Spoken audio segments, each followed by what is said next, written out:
Vamos dar continuidade à aula 4, tá? Que a aula 4 eu já tinha gravado ela, porém ela saiu com 2 áudios. Eu fui tentar editar e saiu com 2 áudios. Vou tentar fazer as coisas mais simples, porque às vezes a gente quer fazer muito melhorado e acaba complicando. Então eu dei um exemplo para vocês de uma evolução através dos reinos. E aí a gente chega aqui, né, no reino onde a gente se encontra hoje.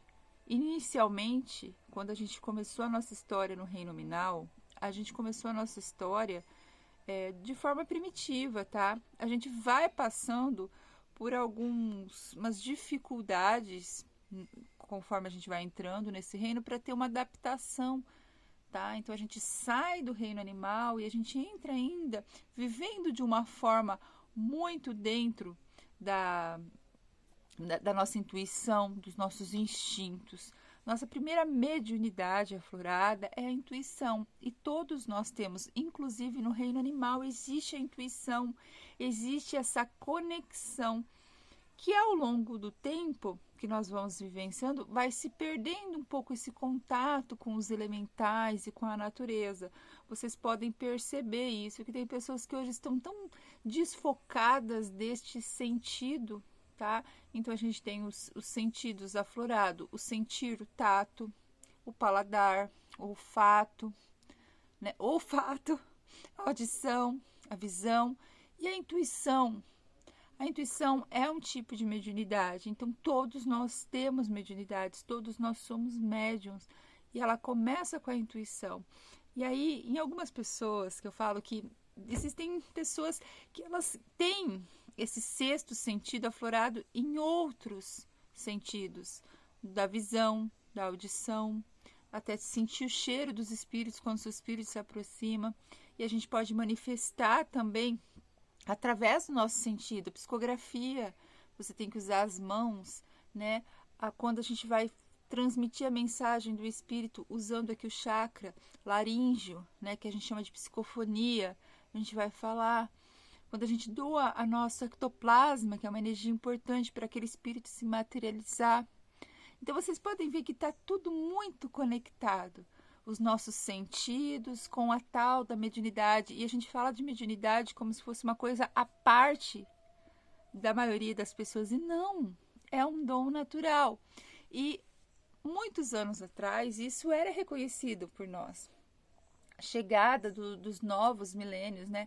Então, mais ou menos do século XVIII para frente, nós fomos perdendo muito isso. Eu falo que a era cristã, não por Cristo, gente, não por Cristo. Cristo é um espírito de alta ascensão que veio até aqui para nós termos um exemplo a seguir. Assim como outros mestres, a gente chama eles de mestres ascensionados que vieram, porque a gente precisa ter um exemplo, um caminho, a gente precisa ter alguém a quem se espelhar, a quem a gente possa tomar como exemplo. Então, no budismo, nós temos o Buda, né?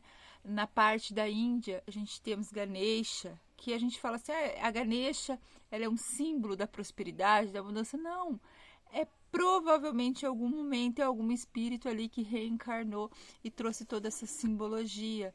Nós temos Chico Xavier, nós temos entre tantos outros espíritos que estiveram aqui conosco, nos dando exemplos, tá? Nós não somos igual a eles ainda, mas nosso futuro é sermos todos igual a Cristo, igual a Buda, tá? Então, nosso futuro é isso, é essa expansão que a gente vai chegar um dia.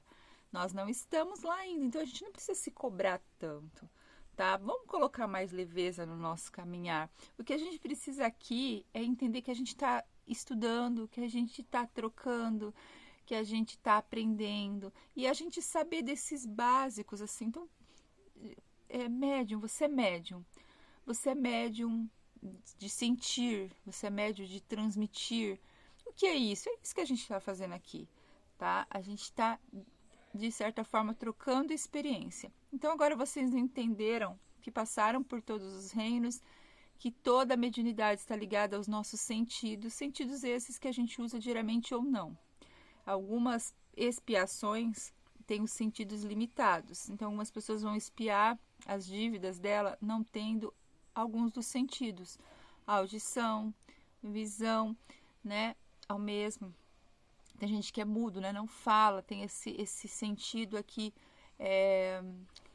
de alguma forma travado, né? Vou colocar uma limitação nos sentidos. E tem pessoas que também vêm com o instinto da intuição um pouquinho bloqueado, não que ela não vai ter intuição, então ela não vai ter essa mediunidade aflorada, talvez por não ser necessário ainda, tá?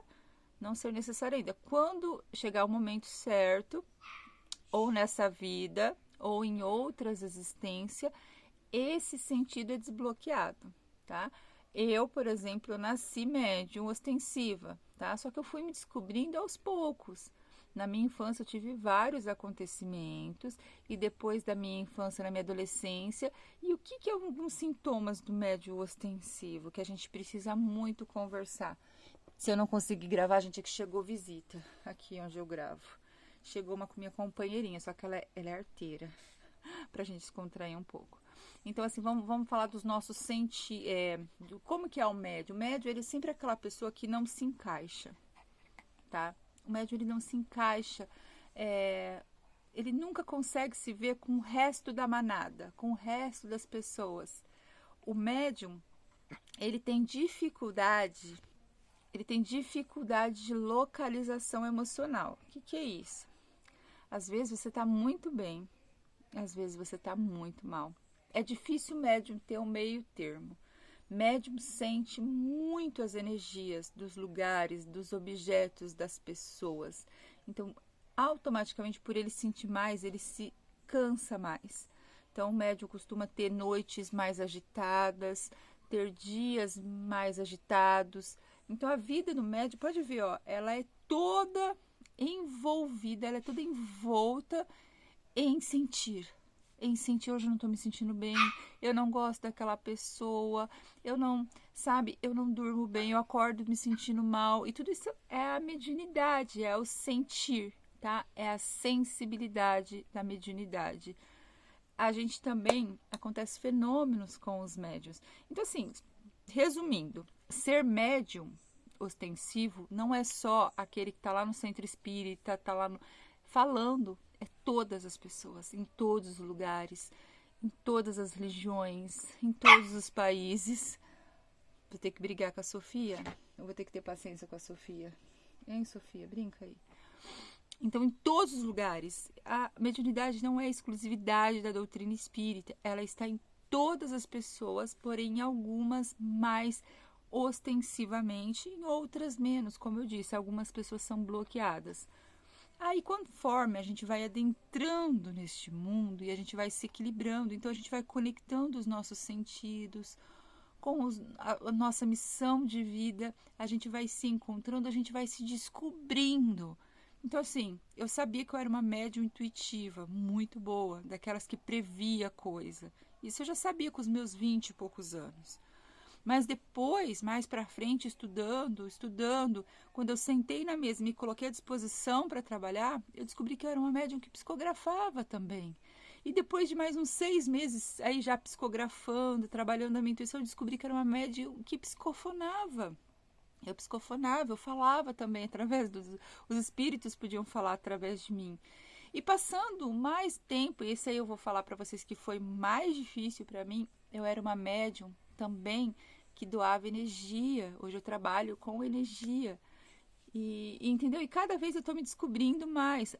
Hoje, vou falar para vocês, eu sou uma médium, eu sou Luciana, sou uma médium ostensiva que trabalho doando energia, porém todas as outras partes, né, da minha mediunidade estão ativas, tá? Se eu sentar e me colocar à disposição, eu vou escrever.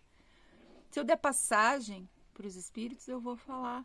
É que não depende de mim. Eu tenho que me colocar à disposição e aguardar eles, tá? A próxima aula nós vamos estudar, continuar falando sobre esse assunto de mediunidade. Nós vamos falar os tipos de mediunidade que existem. É claro que não vou conseguir trazer todos, mas a gente vai falar da maioria. E a gente vai falar sobre animismo, tá bom? O que é animismo? A gente vai conversar sobre isso.